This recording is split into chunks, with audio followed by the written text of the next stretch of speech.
Pessoal, eu sou a professora Eliane, tá certo? E vou trabalhar com vocês biologia e hoje nós vamos dar início a mais uma aula, né, falando sobre características gerais dos seres vivos. Então, gente, quando vemos um animal, sabemos que se trata de um ser vivo, não é mesmo? Mas afinal, o que define um ser como um organismo vivo? Que característica um organismo deve possuir para ser classificado como uma forma de vida?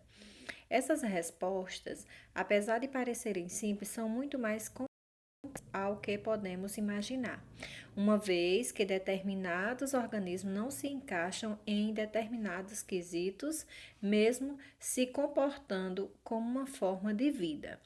Então, gente, para que eu possa, né, assim, dentro da ciência explicar isso aí para vocês, para que eu possa dizer as características de um ser vivo, né? A ciência explica que para ele ser um ser vivo, ele tem que ter vários quesitos, né? Ou critérios, podemos dizer assim.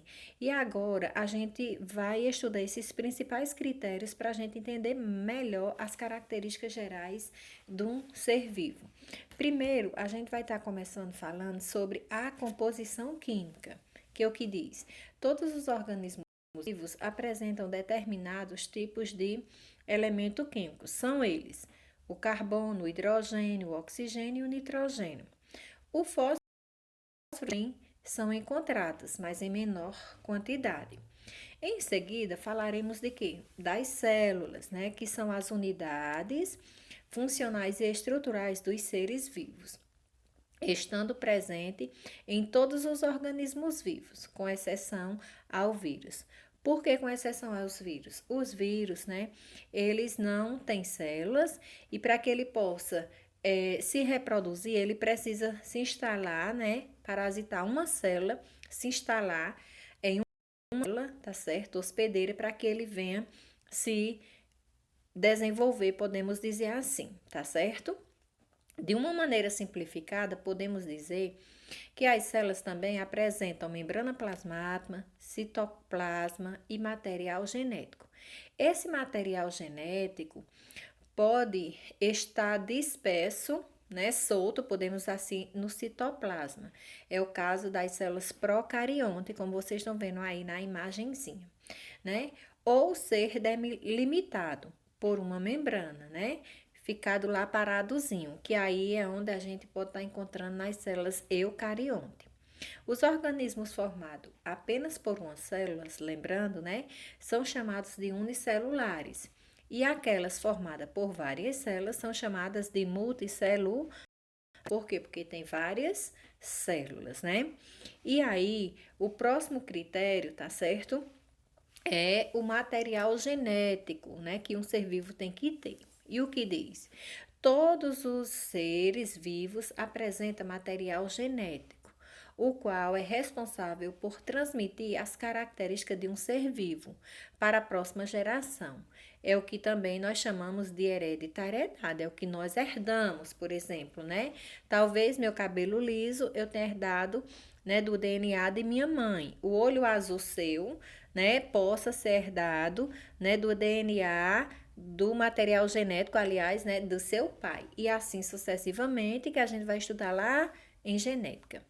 E também, né, o material genético, ele tem um papel fundamental, que é controlar as atividades que serão realizadas pelas células. O material genético é formado por um ou dois tipos, que são os ácidos chamados ácidos nucleicos, que é o DNA e o RNA, que também a gente vai abordar no estudo em genética.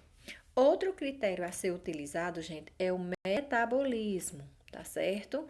Os seres vivos apresentam no interior do seu corpo reações químicas, as quais são necessárias para as mais variadas atividades, como a obtenção de energia. Ao conjunto dessas reações químicas dá-se o nome de metabolismo. Existem reações que estão relacionadas, tá certo? Com a síntese ou construção, tá certo? Ou construção de moléculas, sendo o catabolismo, que consiste sendo esses processos chamados de anabolismo. Existe ainda o catabolismo, que consiste na degradação de partículas para a liberação, né, de substância. Lembrando, né, que o anabolismo, tá certo? É justamente o conjunto de reações de síntese ou construção. Já o catabolismo, né, podemos dizer assim, são as reações de degradação, de quebra de quê? Dos alimentos, como vocês estão vendo aí.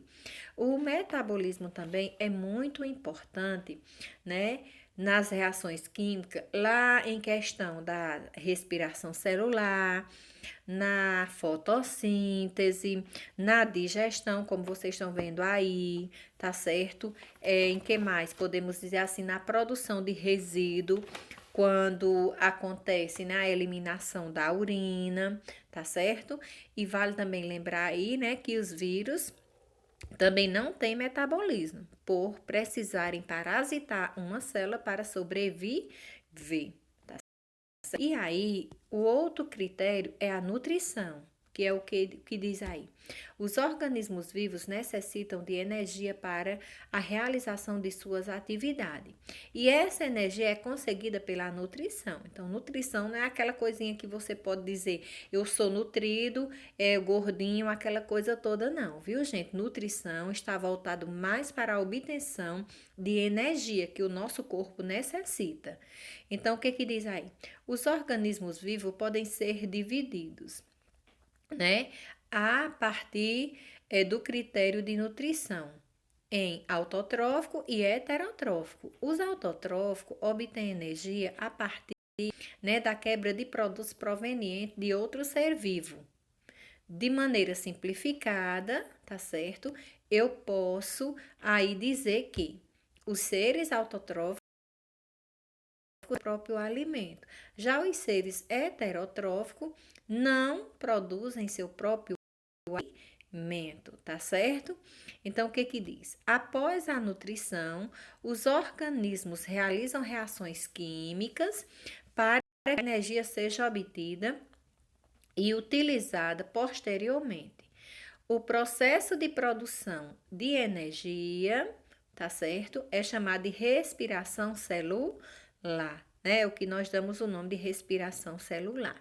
Então, gente, o próximo critério seria o que? Reprodução. Então, todo ser vivo é capaz de reproduzir-se, né? Ou seja, produzir descendente.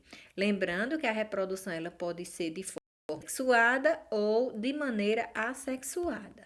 Na forma sexuada, né, ocorre o envolvimento de quê? Dos gametas, masculino e feminino. Já na assexuada, não envolve gametas, né? E aí nós temos um exemplo de uma reprodução assexuada, que é o que? O brotamento, entre outras que existe, que a gente vai continuar nos próximos, tá certo? Aí também fala da capacidade de responder a estímulo, que é um outro critério utilizado, né, das características dos seres vivos. Os seres vivos são capazes de responder a estímulo no meio ambiente, uma propriedade conhecida como irritabilidade. Então, onde vocês vê esse nomezinho irritabilidade, tá certo? Está relacionada à capacidade de quê? De responder aos estímulos. E aí a gente tem como exemplo, né, pode citar o fechamento de folículos da planta sensitiva, ou ainda a fuga de um animal diante de um perigo iminente. Essa plantazinha aí, sensitiva, é aquela dorme-dorme, né? Conhecida como dorme-dorme. Que ao tocá-la, gente, ela se fecha. Ela, né, responde a algo que está sendo, né, aí, por exemplo, atacada, né? Algo está errado. Por isso que ela se fecha aí ao tocar. O mesmo acontece com algum animal diante de um perigo, né? Ele vai o que? Se proteger, se reservar, porque ali algo está ao seu redor e pode ser uma presa, né, para aquele outro animal. Outro critério a ser utilizado, gente, é a evolução, né, que é o último critériozinho, que diz o quê? Todos os seres vivos estão sujeitos aos processos evolutivos, ou seja, sofrem modificações ao longo do tempo. Um dos fatores que causa a evolução e o surgimento é a evolução e o surgimento de mutações, modificações que ocorrem na molécula de DNA e levam ao surgimento de novas características em um organismo. Essas modificações podem ser transmitidas, né, aos seus descendentes. Então, ao passar fatores, né, vão se modificando, né? E aí é onde vai surgindo, tá certo? O que nós chamamos de mutação. E essas modificações, elas são transmitidas. Se está tendo evolução, está sendo transmitida para quê? Para os descendentes, né? Futuros, podemos dizer assim, seres vivos, né? Então, aí isso é o que nós chamamos de evolução, né? Que são as descendências passadas para as futuras gerações, tá certo? Então, só recapitulando aqui o nosso vídeo, né? Que para ser, não esquecer, né? Para realmente ser um ser vivo, podemos caracterizar diante desses critérios aí, né, que a gente acabou de apresentar, que é ter, né, aí podemos dizer uma composição química, um ser vivo, ser formado por células, tá certo? Possuir metabolismo, ter nutrição, a capacidade de se reproduzir, o que mais? Ter material genético, né? Possuir, no caso, ter também a capacidade de responder aos estímulos e, por último, né, evoluir, a evolução. Então, qualquer dúvida no PV, né, eu agradeço desde já.